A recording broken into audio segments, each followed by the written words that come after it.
ദൗത്യത്തിന് കോന്നി സുരേന്ദ്രൻ, വിക്രം, ഒപ്പം കുഞ്ചു എന്നീ കുങ്കി ആനകളും അതിരപ്പള്ളിയിൽ എത്തിയിട്ടുണ്ട്.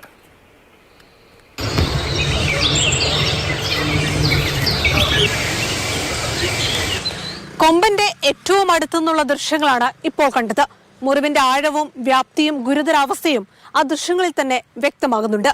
ജനവാസ മേഖലയ്ക്ക് സമീപത്തുള്ള എണ്ണപ്പനത്തോട്ടത്തിലാണ് ഇന്ന് രാവിലെ മുതൽ കൊമ്പൻ നിലയുറപ്പിച്ചിരിക്കുന്നത്. ക്ഷീണിതനായി മുറിവിലേക്ക് ചെളിവെള്ളം കോരിയൊഴിക്കുന്ന ഈ ദൃശ്യങ്ങൾ തന്നെ ആശങ്കയുണ്ടാക്കുന്നതാണ്. ദൗത്യത്തിന് ഏറ്റവും വെല്ലുവിളിയായിട്ടുള്ളതും ആരോഗ്യം സംബന്ധിച്ച ആശങ്ക തന്നെയാണ്. ആനയുടെ ചികിത്സയ്ക്കായുള്ള രണ്ടാം ദൗത്യത്തിനായി ഡോക്ടർ അരുൺ സഖറയുടെ നേതൃത്വത്തിലുള്ള സംഘം ഇന്ന് അതിരപ്പള്ളിയിലെത്തും. വനം വകുപ്പും ദൗത്യത്തിന് പൂർണ്ണ സജ്ജമാണ്.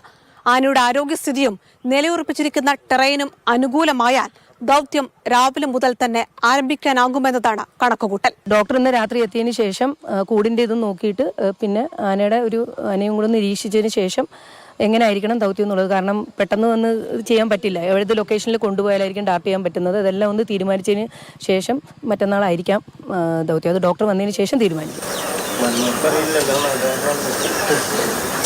മയക്കുവെടി വെക്കാനായാൽ ഈ കാണുന്ന കുങ്കികളെ ഉപയോഗിച്ച് കൊമ്പനെ കോടനാട് ചികിത്സയ്ക്കെത്തിക്കുക എന്നതാണ് രണ്ടാം ഘട്ടം.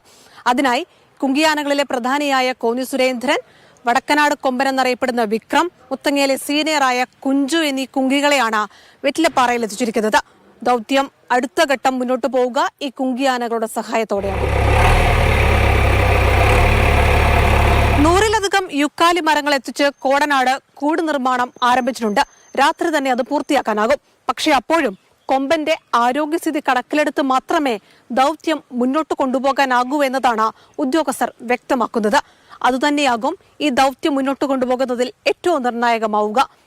അതിരപ്പള്ളിയിൽ നിന്നും ക്യാമറമാൻ വേണുവിനൊപ്പം റിയ, മാതൃഭൂമി ന്യൂസ്.